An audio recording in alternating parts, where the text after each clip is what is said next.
Welcome to the Urantia book.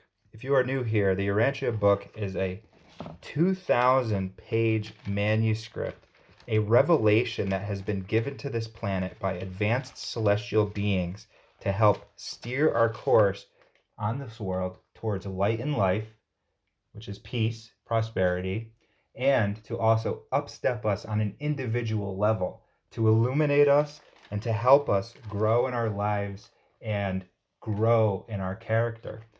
This is it on the world. There's nothing more replete than this. It incorporates science, it incorporates philosophy, it incorporates the history of the planet, and it incorporates our destiny beyond this. So we are doing the read through the Urantia book.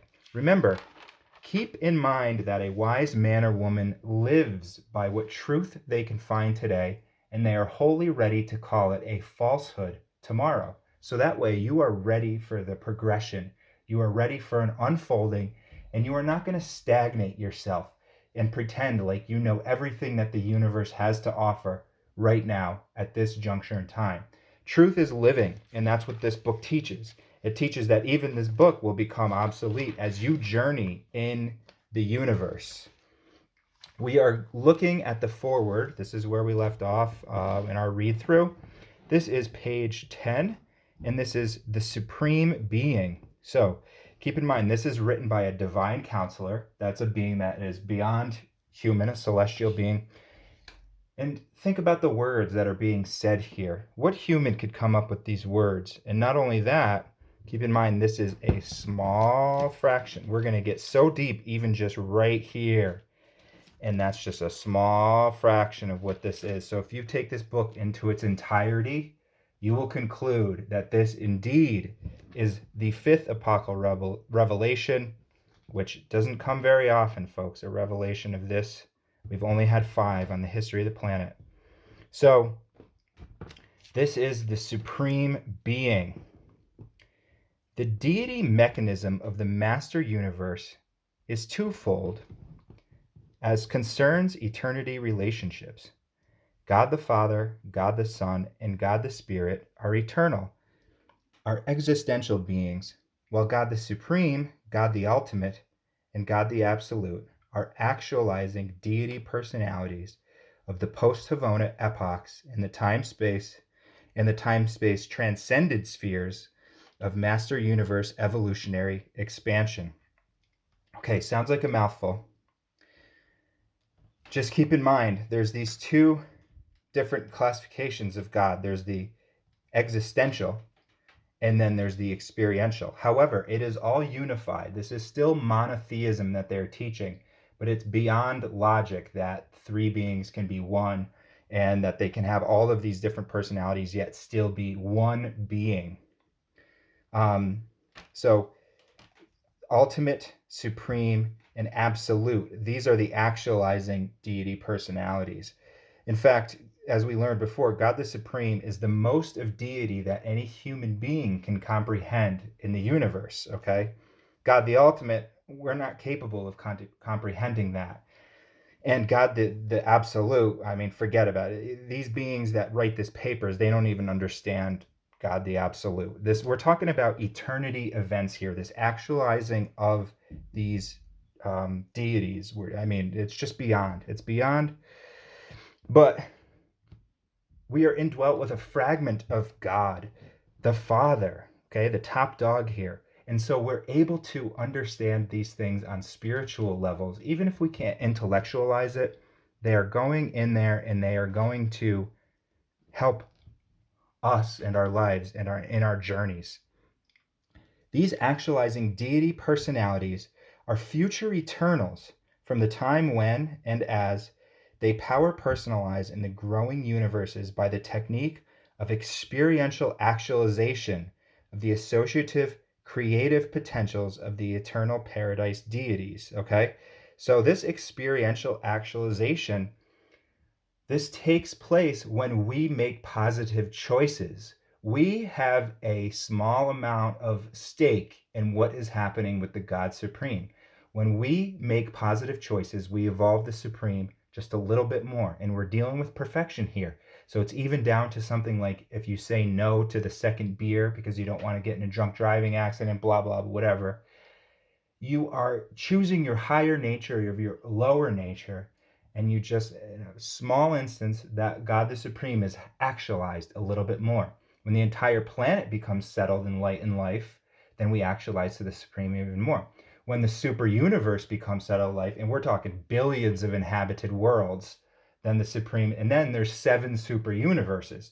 So again, this is an eternity event. We're not there yet, but we might as well do our part. Deity is therefore dual in presence. 1. Existential, beings of eternal existence, past, present, and future. So God never didn't exist. Same with the Son and same with the Spirit. Even though they were created by the Father, there was never a time where they didn't exist. They explain that time as being more of a circular type of timeline rather than linear. Not in time-space, though. Time-space universes, it is linear. Havona isn't a time-space. The time-space status of Havona is absolute. So we're talking about beyond this, which what we might call heavenly spheres. Experiential beings actualizing in the post-Havona present, but of unending existence throughout all future eternity. So they had a beginning, but they're never going to have an ending. The future Son and Spirit are existential in actuality, though all potentials are supposedly experiential. The Supreme and the Ultimate are wholly experiential. The Deity Absolute is experiential in actualization, but in existential potentiality. The essence of Deity is eternal, but only the 3 original persons of Deity are unqualifiedly eternal. All other deity personalities have an origin, but they are eternal in destiny. So super heady and deep paragraph there. The deity absolute is another aspect of God that they teach about later on in the book, but it is not God the absolute. Okay, deity absolute is different than God the absolute.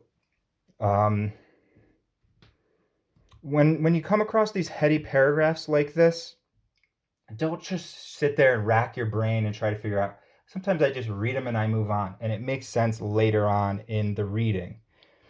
Having achieved existential deity expression of himself in the Son and in the Spirit, the Father is now achieving experiential expression on hitherto impersonal and unrevealed deity levels as God the Supreme, God the Ultimate, and God the Absolute. But these experiential deities are not now fully existent. They are in the process of actualizing.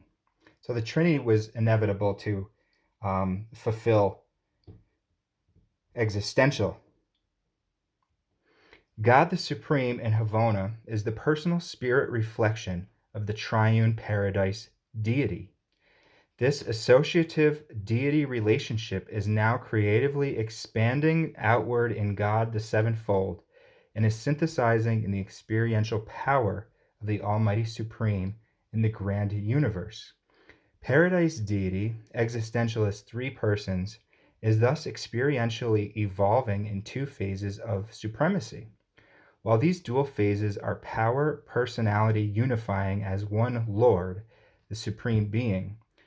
And I wouldn't get caught up in the word Lord because that has negative connotations nowadays. But think of it more as an administrator. They're administering to us in a way of mercy, love, uplifting, wanting us to have the best possible experiences that we possibly can have. That's what all of that power is being synthesized to and for. It's a benevolent universe. It's a God of love. The Universal Father achieves free will liberations from the bonds of infinity and the fetters of eternity by the technique of trinitization, threefold deity personalization. So that's a good statement to understand why is there a Trinity. It's the way that God was able to divest himself and to have different personalities in the universe. So I think that's a lot of the shortcomings of Buddhism. They don't really understand the difference between personality and mentality, so that their God hasn't divested into a Trinity, right? Well, they don't even have a God because everything's one, and so there's no God of personality there. but we have the experience of personality. So this fits more with understanding that we would want to have there be a father in the universe, or mother, it doesn't matter. They say the son's love is more mother-like, so it doesn't have to be this, man-woman type, association. It's not man, it's the quality of love. That's why they call it father-like, and the son's quality of love is more mother-like. Um, so we, as creatures created by a creator, are meant to have a relationship with that creator. Okay, the Supreme Being is even now evolving as a sub-eternal personality unification of the sevenfold manifestation of deity in the time-space segments of the grand universe. We learn about God the sevenfold later on, but it's basically the approach to deity. The Supreme Being is not a direct creator, except that he is the father of Majestan. I think that might be the dwelling place of that being. But he is a synthetic coordinator of all creature-creator-universe activities. The Supreme Being, now actualizing in the evolutionary universe, is the deity correlator and synthesizer of time-space divinity, of triune paradise deity in experiential association with the supreme creators of time and space. When finally actualized, this evolutionary deity will constitute the eternal fusion of the finite and the infinite, the everlasting and indissoluble union of experiential power and spirit personality.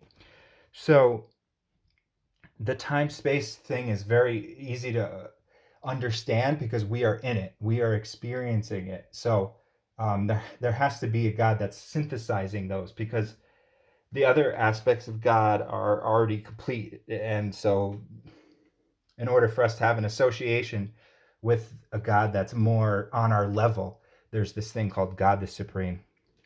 All time-space finite reality, this is all, A-L-L, time-space finite reality, under the directive urge of the evolving Supreme Being, is engaged in an ever-ascending mobilization and perfecting unification, a power personality synthesis of all phases and values of finite reality in association with various phases of paradise reality, to the end and for the purpose of subsequently embarking upon the attempt to reach absolute levels of super creature attainment.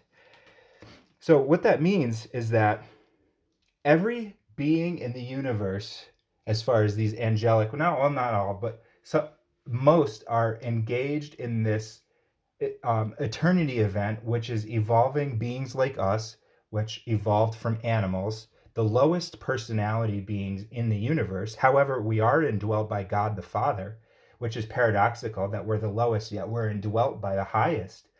And they are engaged in upstepping us to the next level, to the next level, to the next level, all by our own free will choice. If we want to choose to become more engaged in love and light and experience more joys and profound understandings that really make you be so happy and excited that you have been given the gift of life, which transcends all of your material problems, because you understand that the universe is much more vast, and this world is a small sandbox, a kindergarten learning sphere.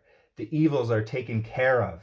Even though they are relatively real, and we do want to change the world, we don't need to be up there shaking our heads saying, what went wrong, what here? It was inevitable that this was going to happen because we are imperfect, free will beings, but our destiny is to evolve to perfection. So the book says that God made the statement, be you perfect as I am perfect. Be you perfect in your spheres as I am perfect in mine.